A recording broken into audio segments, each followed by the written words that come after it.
Did Mojtaba actually make Trump blink first, forcing a pause just days after the American president had threatened Iran with massive new strikes? Is Iran holding remarkably firm as Trump's earlier war threats now appear to be quietly crumbling under the weight of diplomatic pressure? After 13 consecutive nights of relentless attacks, has Trump now suddenly hit pause on this entire military campaign against Iran?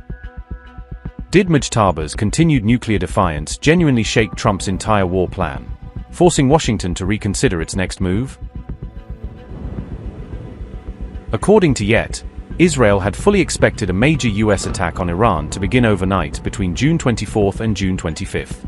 However, officials later revealed that Trump had actually delayed the planned operation specifically to give Tehran more time to yield diplomatically. Qatar and Oman reportedly pressed Iran hard behind closed doors to soften its position in order to avert further devastating US attacks. Israel insisted that this pause represented only a temporary lifeline extended to Iran, rather than any genuine shift in overall US policy. Israeli officials nonetheless maintained that a lasting US-Iran agreement still appeared highly unlikely to materialize anytime soon. While Tehran may have successfully bought itself more time for now, Israel firmly expects this reprieve to prove short-lived in the end. Notably, the United States reported no new strikes on Iran following an intense stretch of 13 consecutive nights of continuous attacks.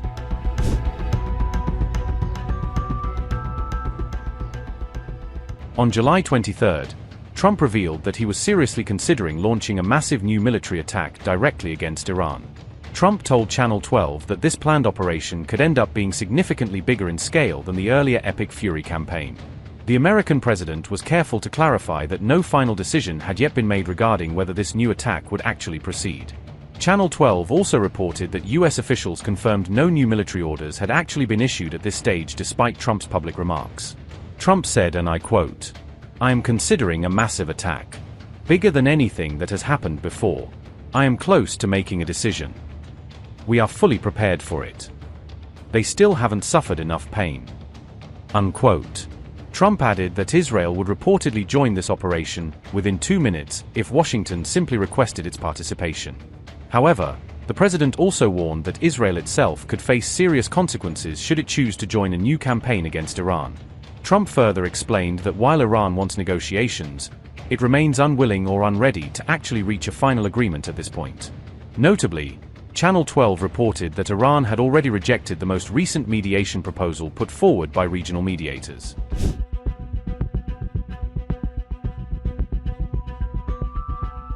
Netanyahu is scheduled to travel to Washington on July 27 for a direct meeting with Trump inside the White House itself. These talks will unfold even as Israel continues warning that further military escalation against Iran remains a very real possibility. Interestingly, all of this comes amid separate ongoing reports concerning Mojtaba Khamenei's own personal stance on Iran's nuclear policy direction.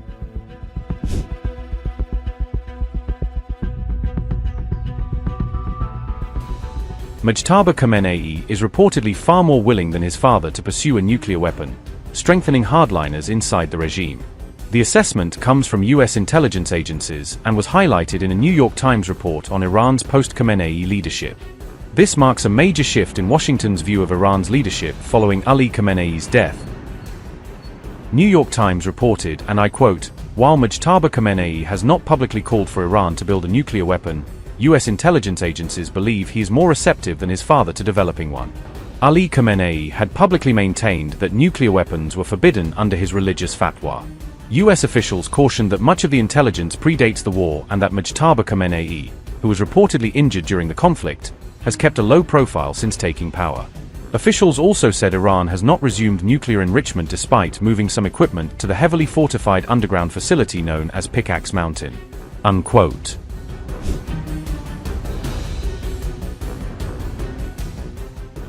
Amid daily US air and missile strikes on Iran, an Iranian general has lashed out at Washington over the types of weapons now being used, accusing the United States of escalating to its most extreme arsenals. The Iranian military spokesman claimed that the US has deployed weapons it had effectively stockpiled for hypothetical World War III, pointing to the combat debut of next-generation precision strike missiles and new combat drones as proof that Washington is dipping into its most advanced warfighting tools. General Sherkachi further argued that the US has used weapons against Iran that it had never previously employed in any war, highlighting systems like the precision strike missile and low-cost unmanned combat drones as unprecedented capabilities now being tested on Iranian soil. Every weapon that had been tested in the world but never deployed in any war has been used against the Islamic Republic. Every piece of weaponry, every technology, every capability that had not been used even once in any war was deployed in the war against the Islamic Republic. Every capability, every weapon, every contingency that the Americans had planned and stockpiled for World War III to engage with the world's major powers, all of it was brought to the field against the Islamic Republic, and all of it was used and deployed.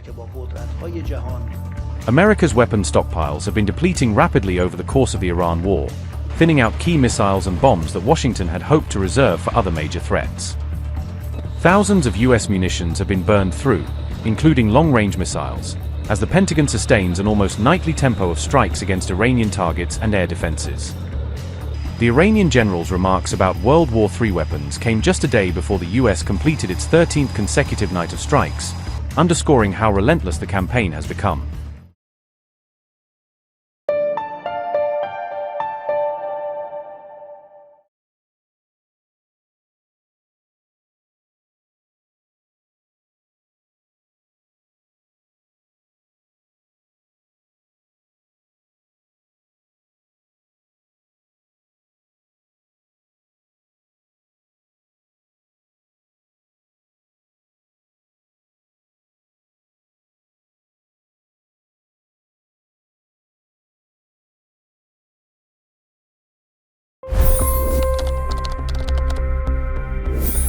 $25 crore गरीब गरीबी को परास्त करके बाहर निकले। For the good of our nation, let's work together and let's truly make America great again. The fastest news breaks. Requested PM saying that look, you will have to speak to Putin and to Zelensky. The biggest news makers. The relationship with India is probably the most important bilateral relationship the U.S. will have for the rest of this century. The capital delivered quite an election result today. Expert analysis. The million-dollar question today is how to stop this dance of death. Ground reports. I'm standing at the crossroad of the Kumbh Mela. Behind me are more than 100 entry ghats. Long-form interviews. Exclusionary politics is reflected in Manipur case as well. You don't bother because this is a small state. Have you ever wondered what happens when a banking dynasty meets tides of world history, intrigue, and a dash of myth? Why exactly did the US topple the Sheikh Hasina government?